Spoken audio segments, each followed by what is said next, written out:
तो BA part third में हमने इससे पहले देखा था मिल के प्रतिनिध्यात्मक शासन पर विचार।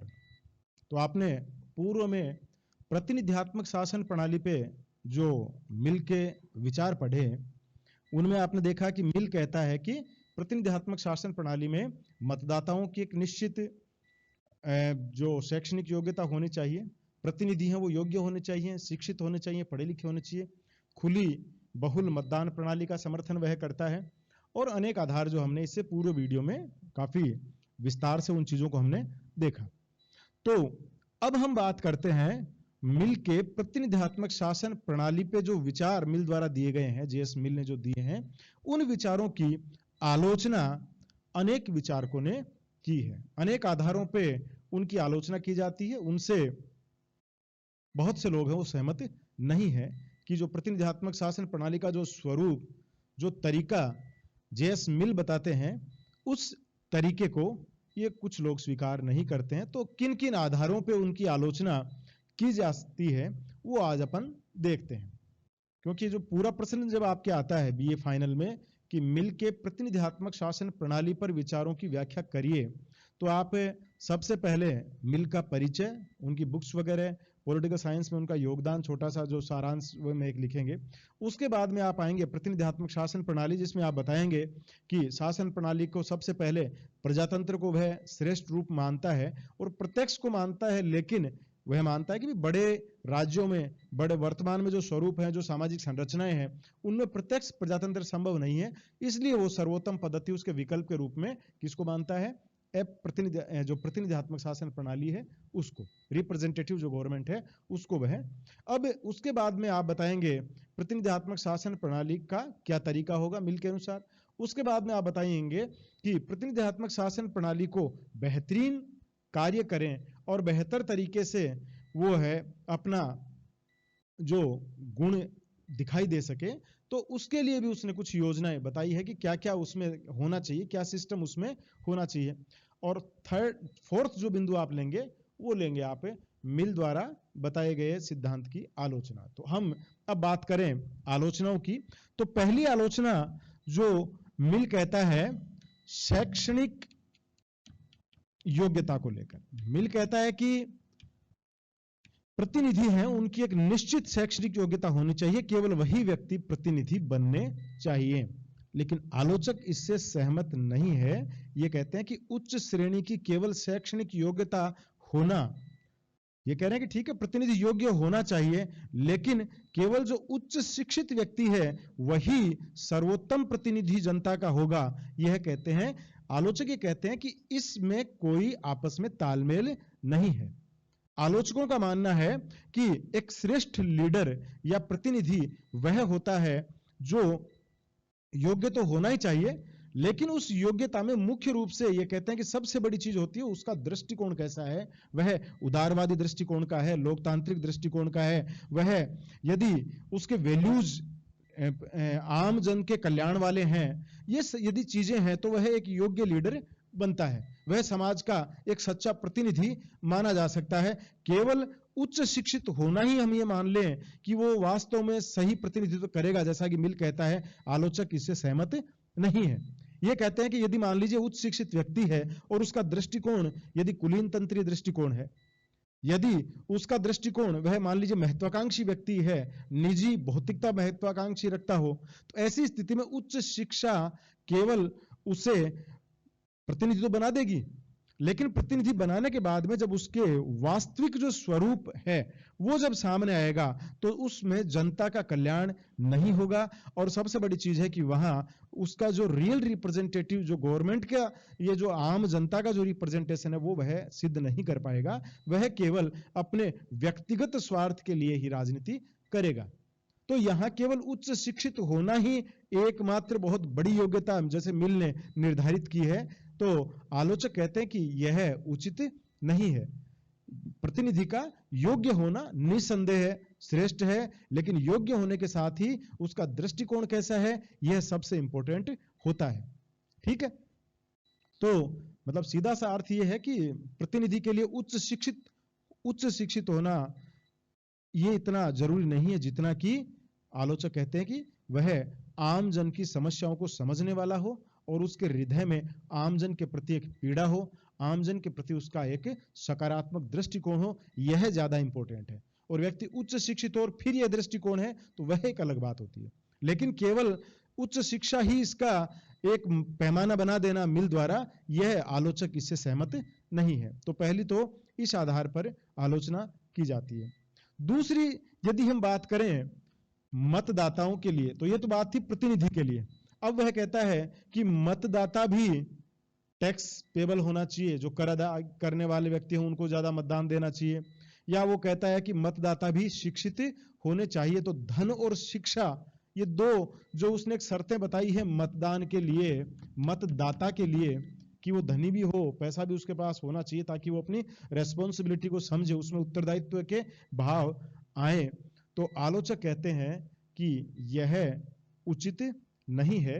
यदि धन और शिक्षा को, धन या शिक्षा को, ठीक है, या धन और शिक्षा, यदि दोनों स्थितियों में हम देखें कि केवल एक आधार बना ले, या तो धन का बना ले या शिक्षा का बना ले, कोई सा भी आधार यदि बनाते हैं, तो ये आलोचक कहते हैं कि यदि हमने मतदाताओं के लिए ये आधार बना दिए शिक्षा और धन जैसे, उस स्थिति में एक बड़ा वर्ग जो है, बड़ी संख्या वाला वर्ग है, वह मतदान से वंचित हो जाएगा। और यदि स्पेशली हम बात करें थर्ड वर्ल्ड की, जो हम विकासशील राष्ट्रों की बात करें, जिनमें अशिक्षा और निर्धनता एक मुख्य समस्या के रूप में हमें दिखाई देती है, तो वहां तो फिर बहुत कम लोग ही बचेंगे मतदाता के रूप में पंजीकृत होने के लिए। मिल के अनुसार, यदि मिल के सिद्धांत को हम लागू करें कि जो शिक्षित है वही मतदाता हो, या जिनके पास धन है, ठीक है, तो शिक्षा और धन को यदि अनिवार्य एक शर्त के रूप में मतदाता के रूप में यदि एक फिक्स किया जाए, तो फिर विकासशील और जो ये तृतीय विश्व के राष्ट्र जिनको हम कहते हैं, ये राष्ट्र, तो इन राष्ट्रों का तो बहुत बड़ा वर्ग है, वह मतदान से वंचित हो जाएगा। तो इसलिए इन राष्ट्रों में भी इस व्यवस्था को, जो मिल द्वारा बताई गई है, उस व्यवस्था को लागू करके सच्चे लोकतंत्र की स्थापना नहीं की जा सकती है। तो इस आधार पर भी जो मतदाताओं का शैक्षणिक योग्यता की बात है कि वो है कंपलसरी हो, इसका भी आलोचक है वो समर्थन नहीं करते हैं। वो कह रहे हैं कि जहां ठीक है, जब स्थितियां ऐसी आ जाए कि लगभग सभी लोग शिक्षित हो जाएं, या शिक्षा का एक बहुत उच्च लेवल पहुंच जाए, वहां ये चीजें कुछ मायने में हो सकती है, एक अच्छी चीज के रूप में, एक सकारात्मक डेमोक्रेसी को बढ़ावा दे सकती है। लेकिन केवल हम उन लोगों को वंचित ही कर दें कि जो शिक्षित नहीं है। शिक्षा नहीं होने का अर्थ यह नहीं है कि व्यक्ति राजनीतिक उसका एक वैल्यूज नहीं है, उसके राष्ट्र के प्रति उसमें कोई भाव नहीं है, ये मानना बिल्कुल गलत है। मतदाता होने के लिए सबसे बड़ी चीज है व्यक्ति का, वो जैसे हमने प्रतिनिधि की बात की वैसे हम बात करते हैं, व्यक्ति की सोच उन्नत होनी चाहिए, व्यक्ति राजनीति को समझता हो, व्यक्ति, तो सारी चीजें, ये इनका आलोचक कहते हैं कि शिक्षा और धन से कोई संबंध नहीं है, कि जिनके पास बहुत ज्यादा शिक्षा होगी या जो बहुत धनवान लोग होंगे वही केवल राष्ट्र के बारे में ज्यादा सोचते हैं। तो ऐसा कोई मापदंड नहीं है। आलोचक इस आधार पर भी मिल की आलोचना करते हैं। अगली जो आलोचना की जाती है वह की जाती है कि यदि हम लोकतंत्र की बात करें तो मिल का जो प्रतिनिधात्मक सिद्धांत है वह सही मायने में लोकतांत्रिक सिद्धांत नहीं है। आलोचक कहते हैं कि वास्तविक लोकतंत्र की यदि हम बात करें तो उसका प्राथमिक जो चीज है लोकतंत्र में, वही चीज है समानता, इक्वलिटी की बात होती है, जहां समानता, हर व्यक्ति को समान समझा जाए, उसे समान राइट्स दिए जाए, कानूनी अधिकार हो, राजनीतिक अधिकार हो, सामाजिक अधिकार हो, जो भी अधिकार उसके हैं, यदि समानता के आधार पर उनको मिलते हैं तो वहीं सच्चे लोकतंत्र की स्थापना हो सकती है। लेकिन मिल द्वारा कई व्यवस्थाएं ऐसी की जाती है कि वहां समानता हमें दिखाई नहीं देती है। शिक्षा के नाम पर, धन के नाम पर जो असमानता दी जाती है मतदाताओं को या प्रतिनिधियों के लिए, जो उस व्यवस्थाएं करता है, वह इस बात का कहीं ना कहीं हमें एक इंडिकेशन दे रही है कि ये समानता के विरुद्ध है। तो यदि समानता के विरुद्ध कोई सिद्धांत है तो फिर वह लोकतांत्रिक नहीं हो सकता। तो आलोचक इस आधार पर भी मिल के सिद्धांत की आलोचना करते हैं। और इसमें आपने देखा कि आप, जैसे मिल कहता है बहुल मतदान या गुणात्मक मतदान, बहुल मतदान या गुणात्मक मतदान की जो बात मिल कहता है, पढ़ा है ना आपने?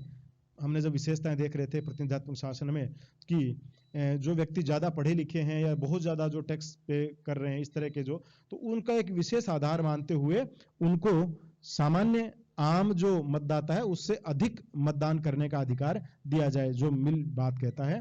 तो ये असमानता पर आधारित है और लोकतंत्र का मूल भाव अपन ने बात की समानता।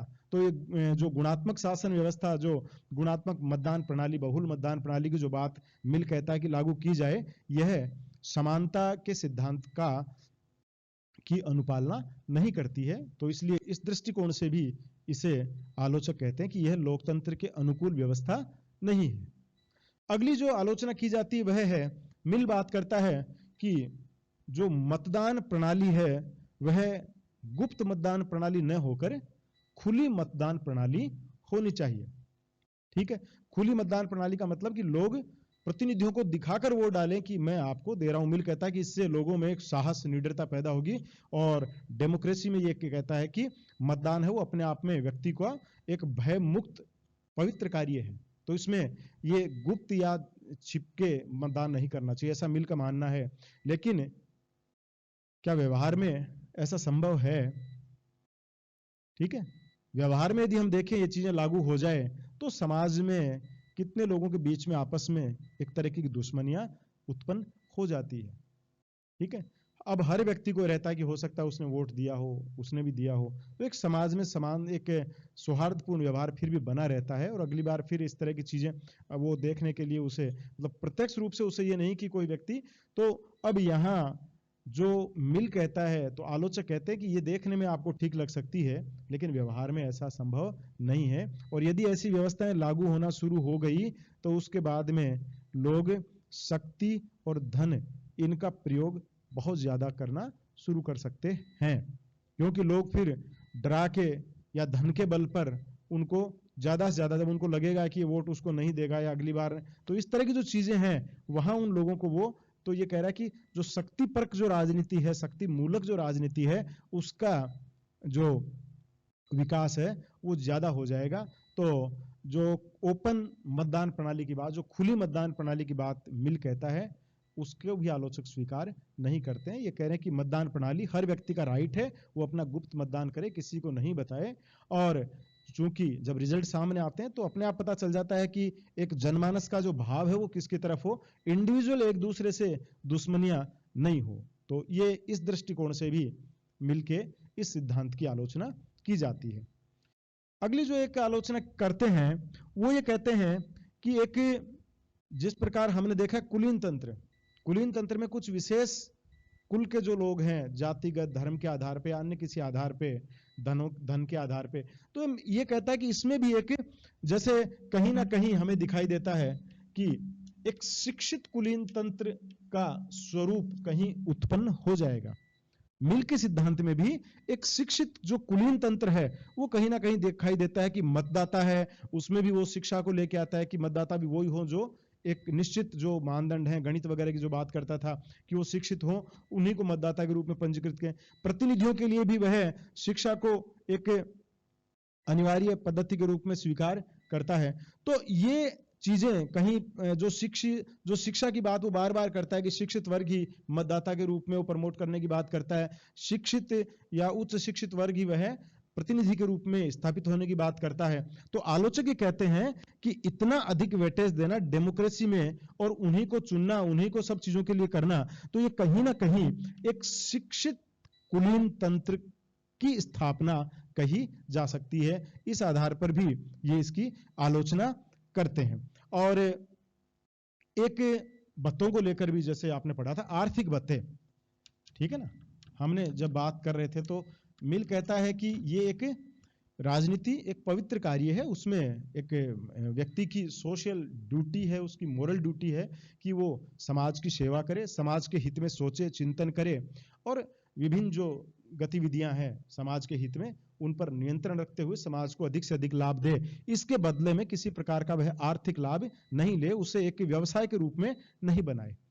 तो यहां भी कुछ आलोचक इसकी आलोचना करते हैं। कुछ आलोचक ये कहते हैं कि जो धन से संपन्न लोग हैं वो तो आर्थिक भत्तों को छोड़ देंगे, कोई दिक्कत नहीं है, उनके गुजर बसर में कोई समस्या नहीं आएगी। लेकिन जो गरीब व्यक्ति चुन के आया है, जिसके पास धन नहीं है, वह व्यक्ति चुन के आया है, तो उसके अन्य जो कार्य हैं, उसके जो पारिवारिक कार्य हैं, उनके लिए उसे कुछ ना कुछ धन की आवश्यकता पड़ेगी। अब चूंकि वह अपना पूरा समय जब राष्ट्र के चिंतन के लिए, समाज के चिंतन के लिए एक प्रतिनिधि के रूप में अपनी व्यवस्थापिका में देगा, तो उसे अपने पारिवारिक दायित्वों से भी थोड़ा उसे मुक्ति मिलनी चाहिए। तो इसके लिए उसने आलोचक कहते हैं कि आर्थिक भत्ते कोई बुरी चीज नहीं है, आर्थिक भत्ते उनको मिलने चाहिए। हाँ, जो कुछ आलोचक ये जरूर कहते हैं कि जो लोग सक्षम हैं, जो अपने स्वैच्छिक रूप से छोड़ना चाहें, तो वह राष्ट्रीय निधि में जमा करवा सकते हैं। लेकिन ऐसा नहीं कि जो जिनको आवश्यक है उन लोगों को एक न्यूनतम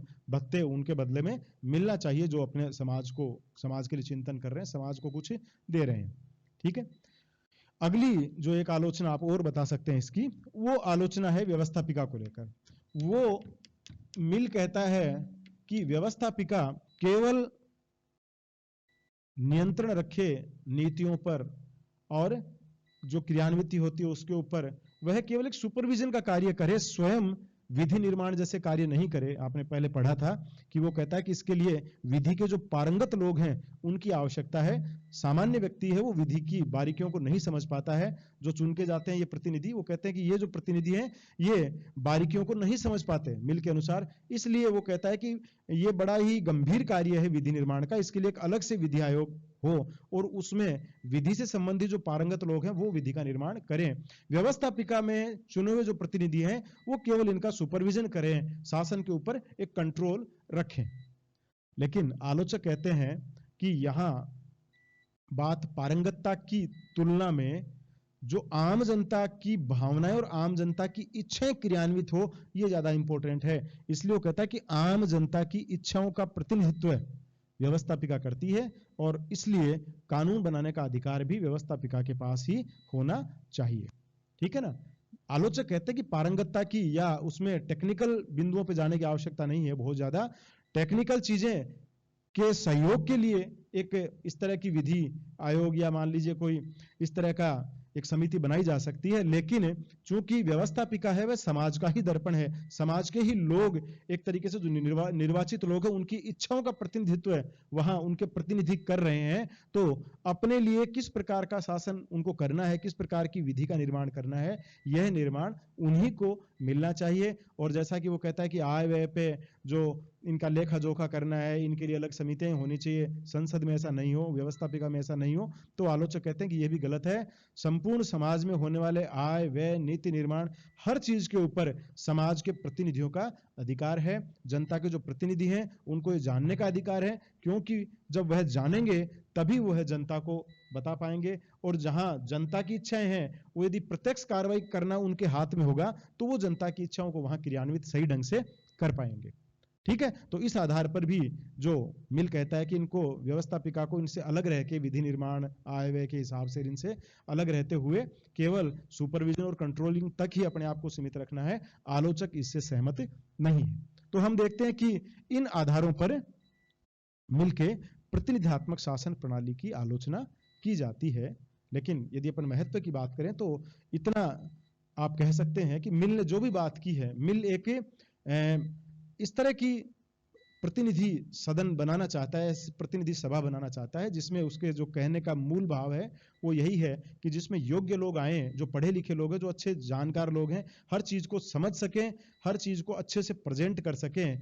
ठीक है, तो ये भी हमें एक कहीं ना कहीं इतना तो नहीं जितना मिल ने बताया है, लेकिन एक आवश्यक शर्त नहीं तो कम से कम ये चीजें कहीं ना कहीं मोटिवेट करती हैं कि पढ़े लिखे लोग यदि आएंगे और उनका दृष्टिकोण भी यदि उच्च कोटि का होगा, दृष्टिकोण भी उदारवादी होगा, लोकतांत्रिक होगा, तो निस्संदेह है वह राष्ट्र अन्य राष्ट्रों की तुलना में ज्यादा प्रगति करेगा। तो इस दृष्टिकोण से मिल के द्वारा जो शिक्षा, जो टैक्स वगैरह ये जो चीजें हैं वो कुछ हद तक हम कह सकते हैं कि वो चीजें लोगों में कहीं ना कहीं रेस्पॉन्सिबिलिटी के भाव उत्पन्न करती है। तो राष्ट्र की चीजों को समझ सके तो हम ऐसा नहीं कि हम इन आलोचनाओं के आधार पर मिल के सिद्धांत को पूरी तरीके से नकार सकते हैं, लेकिन कुछ चीजें हम देखते हैं कि कुछ जो चीजें हैं वो मिल की वो किसी भी प्रतिनिधित्व शासन प्रणाली के सर्वोत्कृष्ट कही जा सकती है। जैसे शिक्षित प्रतिनिधियों का होना, शिक्षित मतदाताओं का होना, लेकिन कंपल्सरी नहीं होकर कम से कम इन चीजों की तरफ आगे बढ़ना चाहिए। और ये लगातार ये लक्ष्य लेकर हमें आगे, और अब आप देख रहे हैं कि धीरे धीरे ये चीजें आनी भी शुरू हो रही हैं। तो ये मिल का योगदान इस प्रतिनिधित्व शासन प्रणाली में कहा जा सकता है। ठीक है।